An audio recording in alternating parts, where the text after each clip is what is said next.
자, 전국에 계신 당금교육 가족 여러분들 안녕하십니까? 실로 이름 설민석 선생입니다.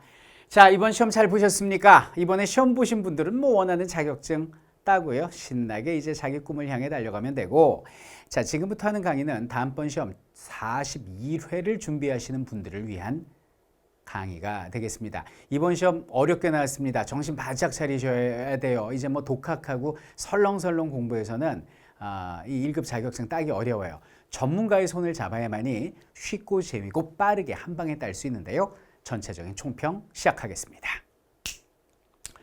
자, 일단 난이도가 이거 근현대는 특히고 이거 거의 중인데 이 전근대가 중상이었어요. 상당히 어려웠습니다.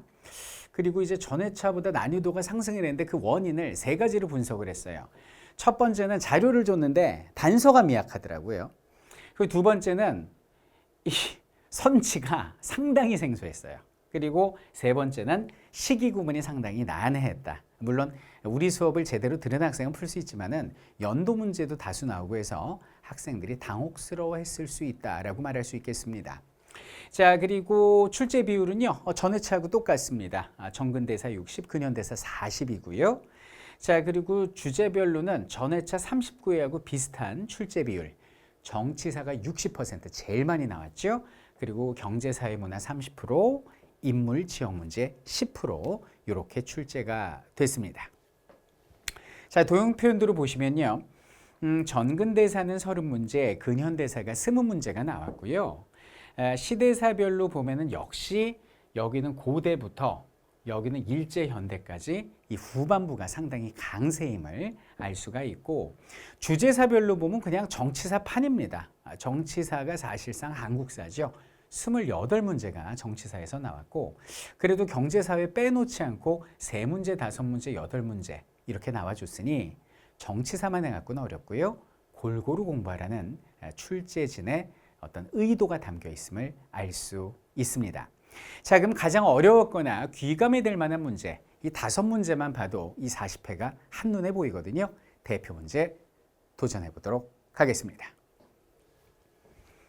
자, 7번인데요. 자, 가왕의 업적으로 옳은 것은 이렇게 나옵니다. 조금 이분이 주인공으로 나온 적이 이렇게 드물어요. 그래서 좀 생소하지 않나 싶어서 골랐는데요.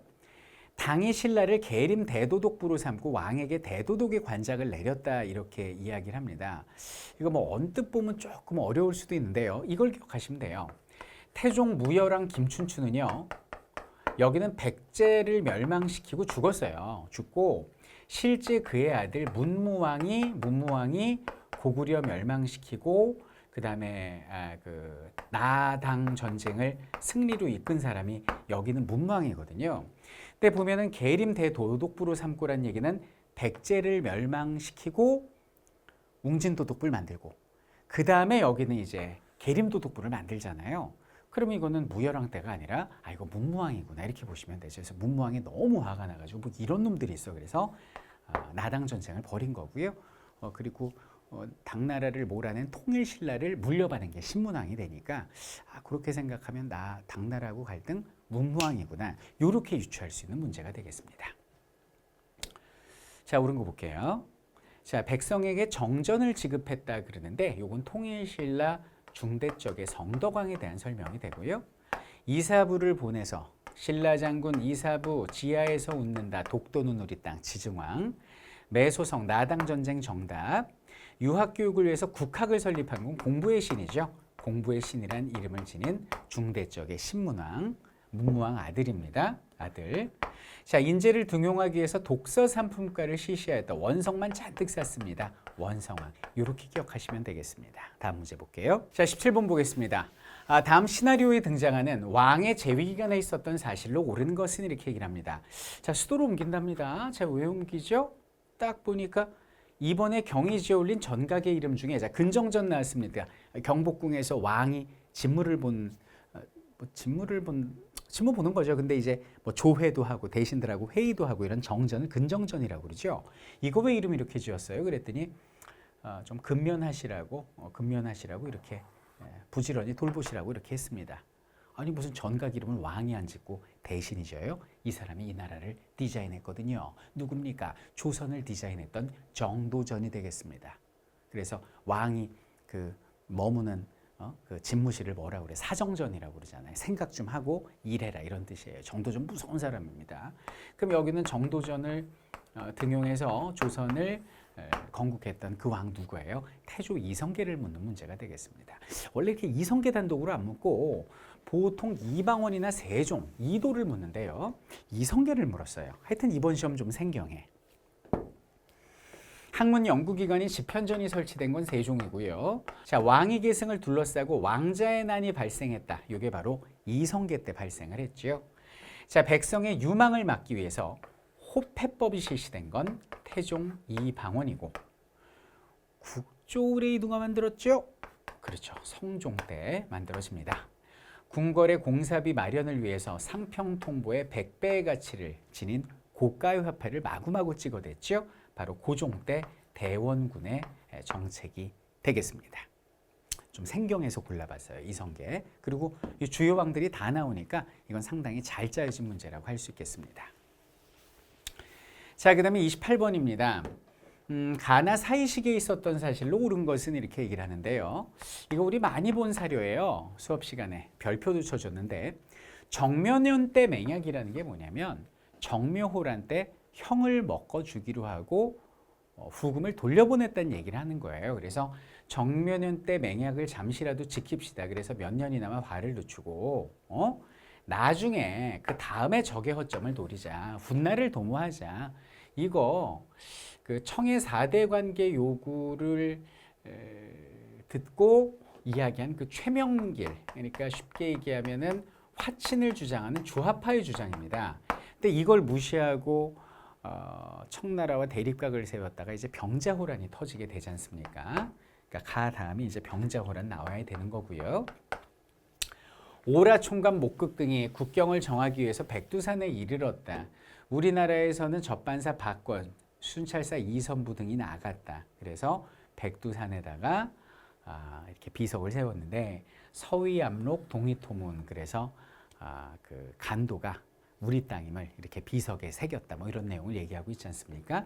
요거는 조선시대 숙종 때 백두산 정계비가 세워지는 내용을 이야기하고 있는 거예요. 자, 그럼 가나 사이 시기. 자, 그러면 요거는 언제 때요? 인조 때잖아. 그러니까 인조 병자호란 직전부터 숙종 때까지 사실로 옳은 걸 골라볼게요. 여러분들 요 인조 때 병자호란 벌어지고 그 병자호란 복수한다 그러고 인조의 아들 효종이 엄청나게 북벌 강조했잖아요. 정답은 1번이 되겠고요. 그 다음에 효종이 뭐 북벌에 실패하고 나서 현종 때 예송 논쟁이 있고 그 현종 아들이 숙종이니까 답은 1번이 돼야 될 거예요. 명의 요청에 따라 강홍립이 이끄는 부대가 파병된 건 이건 광해 때니까 가 이전이 되는 거고요. 후금의 침입에 대비해서 이괄이 평안도에 주둔하였다라고 나오는데 후금이라는 말이 나오면 역시 가 이전이 돼야 되겠죠. 이건 인조 때는 인조 때인데 가 이전이에요. 그러니까 이제 정묘호란 이전. 용골산성에서 정봉수와 이립이 의병을 이끌고 항전한 건 정묘호란이니까 역시 가 이전. 포수사수살수의 3수병으로 구성된 훈련도감이 설치되었다 그러는데 이거는 선조 때잖아요. 그러니까 이것도 가 이전이 되겠습니다. 사이는 1번밖에 없어요. 요거는 사이 시기를 묻는 문제고 그 다음에 매우 중요한 사료를 줬기 때문에 이건 또 출제될 수 있다. 그래서 귀감이 될 만한 문제로 골라봤습니다. 자, 33번입니다. 이거는 이제 연도 문제인데요. 모든 연도를 다 외우지 않아도 제가 강조한 연도만 외워도 풀 수 있는 문제입니다. 가나 사이의 시기에 볼 수 있는 모습으로 적절하지 않은 거. 자, 본 덕원부는 이렇게 얘기를 합니다. 이 덕원이란 말 나오면 이건 제가 그 덕원부 나오면 이거 원산학사 떠올리라고 제가 말씀드렸는데 개항지라고도 얘기를 하고 있지 않습니까? 그래서 원산사에 학교를 설치했다. 요리보고 조리봐도 우리나라 최초의 근대식 사립학교 1883년에 만들어진 원산학사라는 걸 알 수가 있습니다. 자, 그럼 나는 뭐가 되겠습니까? 경인 철도회사에서 서울과 인천을 잇는 철도회사에서 어제 계엄 예식을 거행했다는 거예요. 그러니까 화륜거, 기차가 구르는 소리가 천지를 진동했대. 이거 뭐야? 이거 우리나라 최초의 그 철도인 경인선이 개통하고 있구나. 1899년 제가 수업 시간에 100번 강조했죠. 99년인 걸 알 수가 있습니다.